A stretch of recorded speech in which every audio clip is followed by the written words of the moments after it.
Welcome. Are you a parent who is being driven to distraction because your kids just aren't seeing eye to eye? Well, if that's the case, welcome. You're at the right place. Today I am speaking to you about sibling rivalry. My name is Cai Graham, caigraham.com, and part of my Peak Parenting series, I am broadcasting every Tuesday under the banner of Teen Toolbox Tuesday. I'm author of the Teen Toolbox, which is a book that I've written that is equipping parents and teenagers for the tools to navigate adolescence, helping you get over those bumps in the road that teenage years tend to throw at us, really. So it's good to see you. Thank you. If you're not a subscriber already, please do subscribe to my channel. There's loads of videos here already, but as I said, I release a new one every Tuesday. So if you subscribe and hit the bell notification, you will be notified immediately as soon as new stuff comes on board. I also release, in conjunction with this, I release a handout which you can find and download off my app, Teen Toolbox, and it is free. So, what more? I mean, that's so cool. Anyway, let's get on with it. What is sibling rivalry? I don't know about you. I mean, I remember it since day dot when I was young. Do you ever remember going on long car journeys? Maybe we used to go and visit Granny for Sunday lunch. They weren't that long, but we were still at it like cat and dog after about 5 minutes. Going on holiday and you just sort of think, oh God, here we go. And we used to have an imaginary line down the back seat and we weren't allowed to cross it. And he pinched me, she started it. Well, that's where it all starts from. So sibling rivalry is basically where there are arguments, there's jealousies, there's competitions between brothers and or sisters. And it drives you blimmin' mad, doesn't it? And it seems to be like that cracked record and it never seems to stop. And when they're little, it's just relentless. The worry is the older they get, sometimes it doesn't actually stop, and it starts getting a bit vindictive, and that's where, if we nip it in the bud early, so much the better. Bullying within families, within sort of brothers and sisters, is fairly rare, but it's worth looking out for the signs, because when you do that, it helps, and it just helps for parents to be slightly more aware. It's kids picking fights. It's an imbalance of power where one sort of tries and has control over the other. Because what then starts happening is it starts knocking confidence, it starts self-worth starts dropping. It can be very, very frustrating to see one of your little ones lose their sparkle. And it's not fair, so it's up to us parents to try and sort it out. The one thing I do hasten to add is it is totally normal. Yeah, I mean, come on. We've all been through it if we had siblings. If you haven't, then you probably recognise the signs with other people or with cousins or whatever. But it's nature's way of allowing us to sort of flex our muscles and sort of cut our teeth on boundaries and communication and sort of where we are in the pecking order. So it is normal. But I think it's important to just be wary of it, and when necessary to step in as a parent. Let me take a slurp. The thing is, what causes sibling rivalry? Well, as I said, it's where individuals, we're all thrown together as a family, aren't we? But it doesn't necessarily mean we get on brilliantly. It doesn't necessarily mean we think each other's fantastic. It's not the Waltons all the time. So what it is really when children are trying to flex their muscles and work out who they are exactly. And it can be a scary time, it can be a frustrating time, it can be an exciting time, and it's working out that who they think they are, what they're capable of.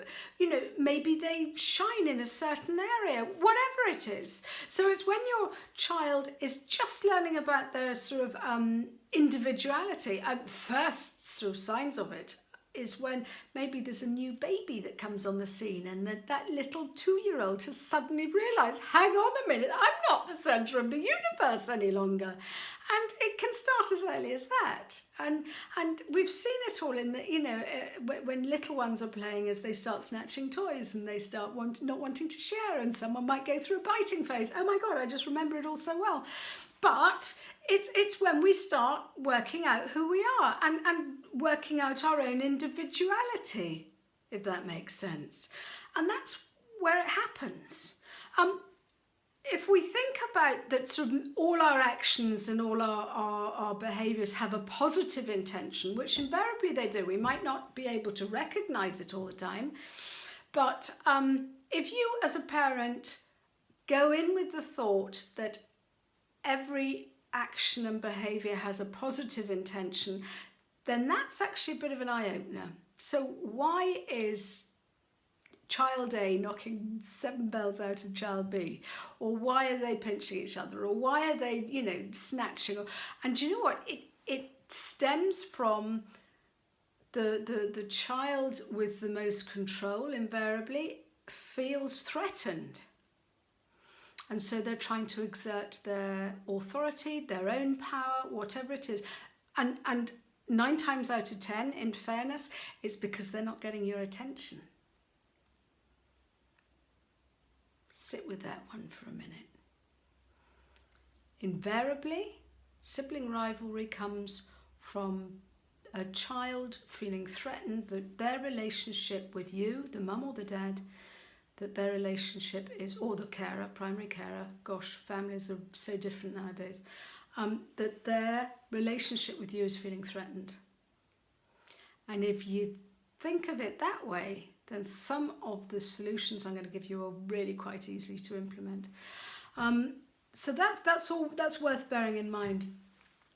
What have I got here? Yeah, other reasons are that you could be as an adult under stress yourself. It could be family stresses, it could be health issues, it could be work stresses, whatever it is. So without even realising, because we know that kids learn by example, they're like sponges, aren't they?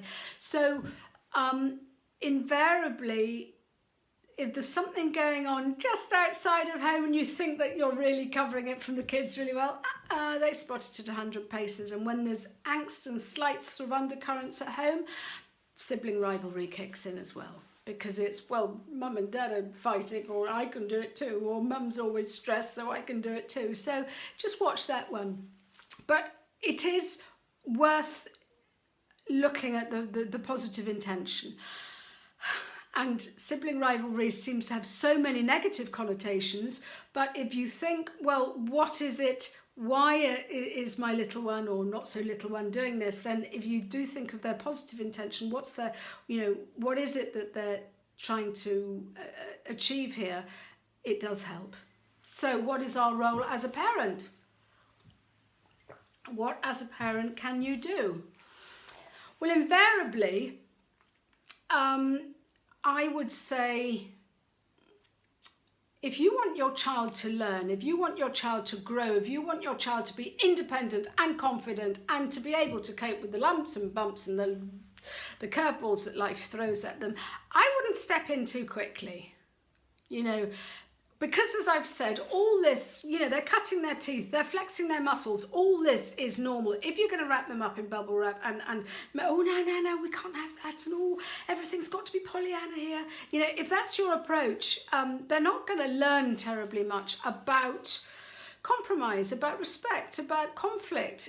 And so just maybe stand back, unless someone is at risk, or unless it gets nasty, or unless the balance of power has been tipped too much. Just keep a watchful eye on it, because it's natural to argue and to have conflict in the home, because as I've said already, that's where we learn. What I would do is, and this is going to be sort of one of our points later on, is just, we need boundaries, yeah? So I would say establish those early on. I'll come back to that. So really, yeah, it's a parent's role, probably when push comes to shove, to make sure everyone's safe. That's the overall, sort of, I would say, sort of caveat, that everyone is safe and that everyone has been respectful of one another. What I would also say, which segues me nicely onto the 10 points that I want to raise with you, is as a parent, remove all your emotion, because it can be quite tricky to say, oh my gosh, he just said that to her and that's so mean, or you take exception to something that's been done, which actually is probably fair, but kids need to learn how to deal with their own battles. So try and remove your emotion wherever possible. And that actually helps when you're intervening as well, but we'll get to that in a minute. So let's do 10 points to help you as a parent with sibling rivalry. Number 1, no favourites. Now, for me, it goes without saying that we shouldn't have favourite children. I'm not here to judge. I'm not even going to go there. But if one of your children feels that they are the blue-eyed boy, or if one of your children feels that they can get away with murder, it's upset the balance already. And if you have a favourite, that's your fault. So and you might not even realise you're doing it. So just have a little thing, just watch, and maybe one of your children's really stubborn and you think, God, that just reminds me of my ex, or something like that. Or, if one of your children brings out characteristics that remind you of another family member who really you can't stand, just be very, very mindful of that. So, we could be sort of surreptitiously having favourites, even though we say I love them dearly, as well you might. But just watch out that there are no favourites around, because that automatically means that you are treating your children differently, and that really doesn't help. Number 2, it's quite a big one, this one. It's equality over fairness. And the thing is that we can't treat all our children equally, but we can treat them fairly. So let me give you a couple of examples. Say, for argument's sake, you've got one child who's 17 and one child that's 12, okay? The older one's going to be treated very differently to the younger one. There are going to be different curfews. There are going to be different rules regarding watching telly and social media. There are going to be different rules about being able to go into town on their own. And those are, there are rules and guidelines that you probably have within the family that are age appropriate. And so one child will be treated very differently to another, as far as, the equality is concerned. One child, the 12-year-old, you might not be keen to allow them to go into town on their own, or, unchaperoned. But because it's age appropriate, it is fair. Yeah? Another example is, say a child, one child has dyslexia, and, the other one sort of says, oh, well, you're always helping Tom with his homework. Yeah, I am. That's my job, because Tom needs help with his homework, because he has different needs as far as that's concerned to you. Now, I help you with your piano lesson because, your scales and stuff, because you need help there. So it's where your attention goes, as long, it's not always going to be equal. For argument's sake, we're coming up to A-level and GCSE results and all that sort of stuff. And you might be needing to divert more attention towards the child that's about to receive the exam results in the future. And that's because they need you at that specific time. Just be aware and don't sort of beat yourself up that because of these inequalities, as long as you're fair about it, the other kids will get a look in. The other kids will, it'll balance out. They will get the attention as and when is necessary, when their results come out, or when they require different different input from you. So as long as it's not going to be equal, but as long as it's fair, that's okay. Yeah? I hope that makes sense. Avoid comparisons. it doesn't help, and it's toxic. It really is. Oh, well, Anna's so much better at maths than you. Why are you so thick with numbers? Not a great start, is it really? So we all have different, we all have different skills, different needs, different, capabilities. So do avoid comparisons and don't label kids. God. I actually, my brother was labelled a lot and I wasn't, which therefore made me feel that I wasn't good enough to have labels. He was the sporty one and the intelligent one and the clever one and and I sort of felt, oh, well, I'm no good at this and I'm no good at that. So do watch out for comparisons, because even though it's a sort of a way of trying to pigeonhole your kids, try not to, because your kids pick up on it. And, you are the clever one. Yeah, that introduces an imbalance even if you don't realise it. So try and avoid labels and avoid comparisons, because no one benefits from it, really. So if they are fighting the bit out, if they are getting cross or permanently screeching, look for the triggers and look for, maybe the patterns. Is it an hour after? Is it straight after school? Is it, just before one child has to go to a class, a course or whatever? Because it could be, if we say it's, let's say, a certain time of day, are your kids tired? Do they just need time out? Do they need fed? Are they hungry? Because when our blood sugar is up the left, we get cross. When we're tired, we get cross. So just work out what's happening in their world. Maybe it's just a bit of distraction and give them a snack or whatever it is, just to sort of detract from that cycle that's going on. Maybe one child always comes back from school on a Tuesday and is feeling really low and lays into the other one. What's going on in school on a Tuesday? Maybe they're getting, I don't know, picked on by the chemistry teacher or something. I don't know.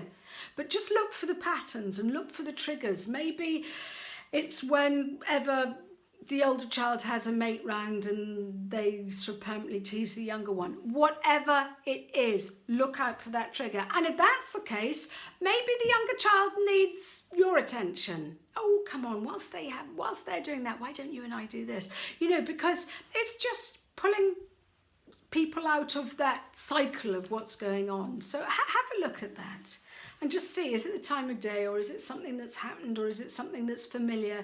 And you go, oh my God, hang on a minute, I've seen this happen before. What is it? Because when you start, even if you have to keep a blimmin' diary, you'll start seeing patterns if it is a problem in your household. What do you do about it? Family fun. Have family days out. I know some kids, oh God, I don't want to. But even if it could be going bowling, it could be going to the movies. If a teen is, I'm not going to be anywhere near my younger brother in public, then have a movie night or have Sunday brunch, everyone makes pancakes day, whatever it is, do you know what I mean? But have something where everyone connects and everyone has something in common, and it just feeds on that fun element as well. And that by being able to connect with one another, it just makes for healthier relationships and a bit more love and understanding. Yeah. Also, if going back to what I was saying is, what's the positive intention? Your child might be looking for your attention. Then I would suggest that each parent, and I know that we have busy lives, but come on, tell me if your kids aren't your main priority. I mean, So I would suggest that each parent spends about at least 10 minutes one-to-one. I would go so far as saying 20, 30 minutes, especially during the summer holidays, with each child. And it could be playing Connect 4, it could be walking the dog, it could be a couple of holes of golf, but Your kids want your attention. It could be bath time, it could be story time, it could be making a pizza, whatever it is. Do you know what? Your kids don't care what it is. They really don't care what. It doesn't have to be all singing, all dancing. It could be colouring in at the kitchen table for all they care. They want your time. That's the most important thing to your child, your time and your attention. And I don't mean watching them colouring in whilst you're sitting on your phone. They need your one-to-one attention with no interruptions. And I tell you, if you do that, you will see the conflict and the sibling rivalry, the little arguments, the niggles, the picking on, the fights, they will reduce. Fact. So one-to-one with the parents is probably the golden one, actually. It's the best plan of attack if you are having problems with your kids. What's it say? Yeah, resolving conflict. And I've sort of touched on it. Don't step in. Just watch them for a while. Watch them and see how they come to their own conclusions. See how they manage the arguments themselves. See if they are able to stand on their own 2 feet. Now, if it gets too intense, then it's your job, as we said, as the parent's role. It really is the safety and the well-being of each child. But just monitor it from afar. Don't take sides. Allow them to allow them to try and fight it out themselves. Maybe not physically, but it just pays just to watch for a while rather than actually intervene. Number 8 is quite important. If this is becoming more of an issue and it's becoming a real problem, I would suggest family powwows, family meetings. And I discuss it further in my book, The Teen Toolbox. There's a section on it. But the long and the short of it really is have family meetings where each person has a voice, and set the ground rules, and no laughing, no meanness. Everyone's views are respected, and everyone has to listen. Not everyone has to speak. But Lucy was mean to me on Friday. Yeah, but you're fat. No. Let's tell me how you felt about that, and let's just sort of see. And Lucy might have a really valid point in response. That, well, she, I don't know, nicked her piece of pizza and gave it to the dog, or whatever. I don't know. God, if it's as trivial as that, you're lucky. But do you know what I mean? So it's a matter of just having a few rules and guidelines so people know what the boundaries are, but just it nurtures respect and it nurtures understanding, and it just helps, which sort of leads on to point number 9, which is setting the expectations. But it's the setting expectations is more than that. It's not just about family powwow, it's the language that you will tolerate or not, as the case may be. Will you? It's totally up to you, no judgment here. Do you tolerate violence or not?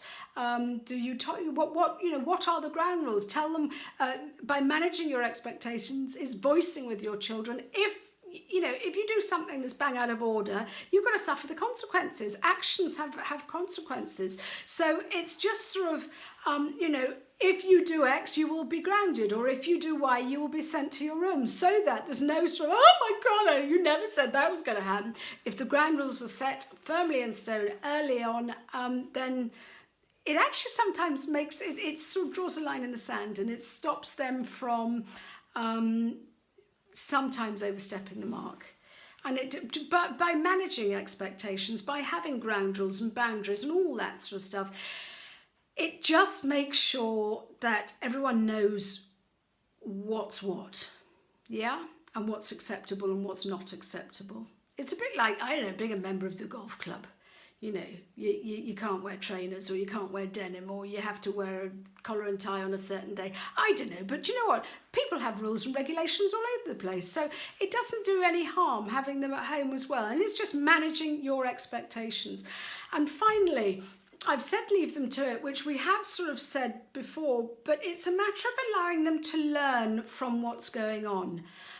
So it's working out where you step in and where you don't, but how they manage the conflict themselves, how they understand.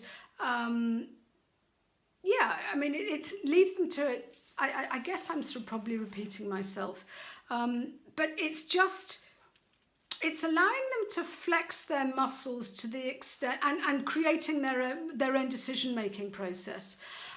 But if it gets too tricky, then it really is your role to to sort of play the judge, I guess. The point is, if you're playing the judge, remember there are two sides to every story, for the defence and for the prosecution, so to speak. So and sometimes it might come to that. It might be a matter of, right, well, you've got 5 minutes to put your case forward, and now you've got 5 minutes to put your case forward. Do you know what I mean? And so, because it goes back to point 1, no favourites, point 3, no comparisons. So remove your ego, remove your emotions, and look at the situation. If you feel you have to get involved, look at it fairly. Yeah. Bearing in mind, it's a tricky subject, isn't it? Bearing in mind, are you being equal or are you being fair? Because if there's a battle between a 16-year-old and a 6-year-old, you've got to weigh quite a lot up. So I think the thing is, and you soon learn that by having the expectations set at an early stage, then there's less opportunity, or there's less need to do the trial by judge every single time. And my final point, which is my caveat, which I think is so important in families, full stop. I firmly believe, in fairness, that a family is a team. And yes, we've got different pecking orders, but we are all in it for the same goal. The same goal is family unity, family support, family harmony, and everyone's got their part to play in that, even down to Spike the dog. Do you know what I mean? Everyone has a role to play, and maybe one is the chauffeur, one is the peacemaker, one is the nurse, it doesn't really matter. A lot of that falls on the parents, but everyone has a role to play. And so, especially if you guys, if you think about it, if you've got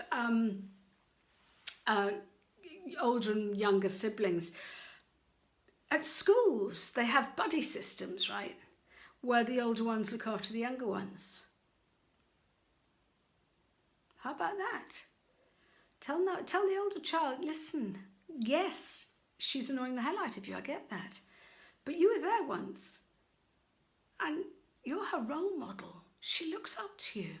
She adores you. All she wants is your attention, And I know I know she drives you mad when your mates come, but if you pay her attention when they're not here, oh my God, it's golden. So maybe give your older child the role of being a mentor. Thought of that one before? Because what that does is, yeah, right, yeah, well, I'm older and wiser, and I can help the little sort of the little ones. I don't mean sort of get them to bring them up and cook them meals and take them to school. I mean, that's just that's a real imbalance of power. But allow the older children, where appropriate, to be the role model, to be the mentor, to be the one that the little ones look up to. And that really starts making the family into a big, solid unit, the one teamwork. Because it's not just the parents' job to bring up the kids. It's everyone's job to be supportive of one another. Does that make sense? So, if your teens are wanting to be treated like adults, okay, give them the opportunity to behave like them sometimes. But you take the dog for a walk with the little one in tow, and go and bond and throw a football around or do whatever. Because giving that degree of responsibility gives them that feeling of, yes, being adult, but being trusted, being respected, And that works really, really well. So on that note, no favourites, equality versus fairness, avoid comparisons. Number 4, look for the patterns and the triggers. Number 5, family, fun together. Number 6, individual one-to-one, parent and each child. And it's tricky, but you'll see the benefits, I promise you.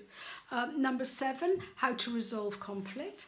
Number 8, family meetings, family powwows. Number 9, set your expectations. And number 10, sometimes you need to just have the wisdom of Solomon. And but yeah, everyone needs to learn.